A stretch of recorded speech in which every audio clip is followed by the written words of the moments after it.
date, we've created single page apps. Everything's running on one page, but we did do a little navigation within that page on the volume calc where we could navigate between a sphere, a cube, and so forth by hiding and showing stack layouts. We've also navigated content such as the TV westerns, but that all happened on one page. Most apps, though, probably have multiple pages. And so in this video, I want to review how we add pages to a project, but then how do we navigate between those pages so the different pages show up when we want them to. As a demonstration, I have my main page in this app that has a white background, but I have three buttons to go to the red page, the green page, and the blue page. Now there are two ways of doing navigation in MAUI. This is the navigation page way of doing it. In another lesson, I'll show you how to use the shell to navigate through pages. The navigation page sets up a hierarchical system, putting pages on a navigation stack. You can sort of think of that navigation stack as the old cafeteria tray cart that the cooking staff would put trays into, and you as a student, maybe in the cafeteria, would come and take the top tray. So navigation stacks and stacks in general work on a last in, first out orientation, or what we call LIFO. So the last one on the stack is the first one we take off the stack. So I have these three buttons. This go to red page is going to take me to a red page. And then I have a navigation arrow up here that I can go back to that red page. Now what happens here, my navigation stack has one page in it. It's the white page. But when I click the red page, it's adding that red page to the stack. And when I click the arrow here to go back, it's taking or popping that red page off the stack.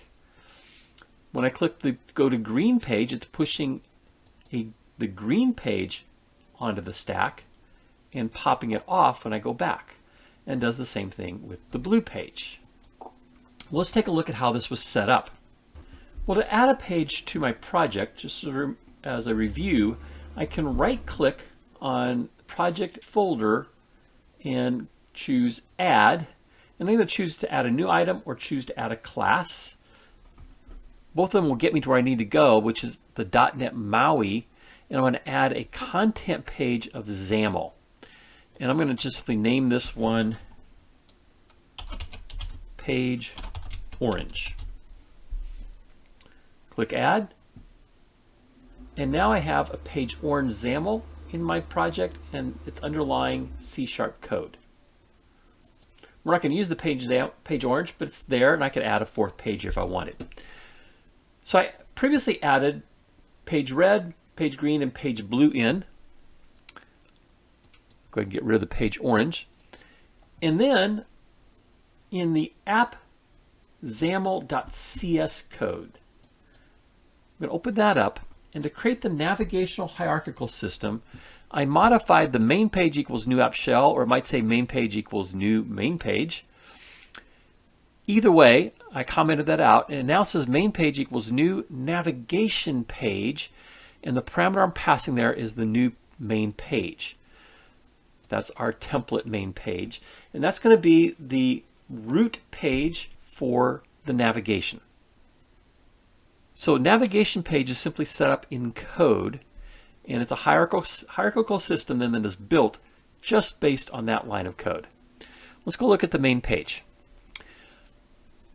So I took the main page, I modified it from the template, so I got rid of the little waving .NET bot. I have a label here that says Navigation Page Demo, set the font family, and kept the size as 32. I centered the text and gave it font attributes of bold. Then I have another label underneath that says another .NET MAUI lesson by Professor Hustedde. Again, set the font family, gave it a little smaller size, 14, made it centered. Then I add three buttons. And the first button I named BTN Go Red, although I don't use the name, you don't have to name it. But I set the background color here to pale violet red. The text is Go to Red page, and then the clicked event is Go Red. And I copied and pasted that twice and just changed the name and the color and the text. And then also the semantic properties as far as the hint. So it navigates to red page, navigates to green page, and navigates to blue page. So my 3 clicked events here are go red, go green, and go blue. My red page, I set the background color to pale violet red, and then in the scroll view I created a grid. Now the reason I did a grid, I have 3 rows here. The first one is auto, which is what our label is going to be in. The auto will of course scale up and down based on the contents that are needed. The middle row is an asterisk, so it's going to take as much space as it needs, and then the bottom row is 60. That's going to contain some buttons I'm going to add a little bit later on in the lesson. So I'm setting this up for a little bit future use. For now, we're only going to use row 0, and I only have 1 column definition, and that's an asterisk, so it's going to use the full width.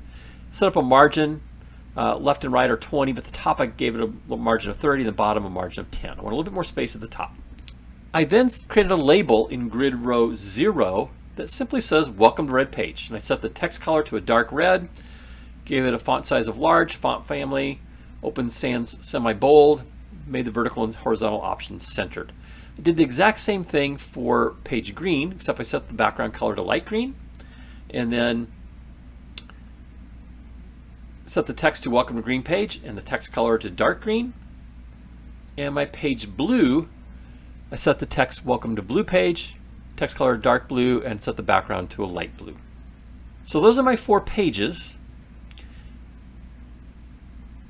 Now on the main page here we have our 3 events of go red, go green, and go blue. In the C# code for the main page, that code behind, I created a method for go red. Now the method is going to contain navigation.PushAsync, and the page I want to push onto that stack is page red. That is an await event. So I have to put a wait in front of that, and I have to make my method declaration say async. It's an asynchronous method. Copied and pasted that for my go green, and here we're pushing a new page green. Navigation page push sync for the go blue, and we're pushing a new page blue. That's our code to navigate between those 4 pages as you saw earlier. Just to demonstrate that one more time, I can go to the red page. So the navigation page handles that arrow going back on our navigation bar. Didn't have to code that, that's just it's created automatically. It's going back to the previous page. And so all 3 of those pages, we can navigate to them and we can come back to them. Let's take this a step further. In the main page C# code, I added a event handler for go main. I'm not using that in the main page, but I will use it in the other 3 pages, the red, the green, and the blue. And it just makes it easy then to select all this and just copy all 4 of these to those 3 pages. On each page we'll use 3 of the 4. What the go main does, it returns back to this main page, but rather than using PushAsync, which would add another page onto the stack, the PopToRootAsync is what I used here, which clears all the pages from the stack and returns us back to this root page. So I then selected those 4 and copied to page red, page green, and page blue. On page red XAML, I added a horizontal stack in row 2, gave it a spacing of 20, I'm going to have it centered, and then I added 3 buttons for white, green, and blue. The white has a click of go main. This is going to take us back to our title page, our main page. But also from the red page then, we're going to be able to navigate to the green page and the blue page by clicking those buttons. In essence, did the same thing for page green, except I have white, the pale violet red, and the light blue buttons. So go main, go red, go blue. And on page blue, I have the white for go main, the pale red violet for go red, and the light green for go green.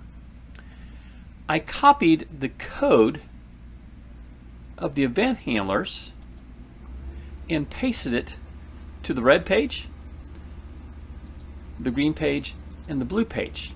Now one thing to point out here is on the main page we have a method to go main that's not used on that page because it's already on the main page. But by putting it here, it made it easy to copy and paste all 4 pages. On each page we're using 3 of those 4, and it doesn't matter that we have an extra one that's not being used. It just makes it easy as far as production. Just copy and paste and use them all, or make them all available. Let's give this a try and see how it works. So on the main page, I can choose to go to the red page, and I can use the back arrow on the header bar or navigation bar to go back to the main page. Again, I can still go to the green page and go back and do the same for the blue. But now I can go to the red page, and I could choose from there to go to the green page. Or I could choose to go to the blue page. Now here I can go back to the green page, go back to blue. Let's go to red, go to blue. We'll go to red, and go to the green.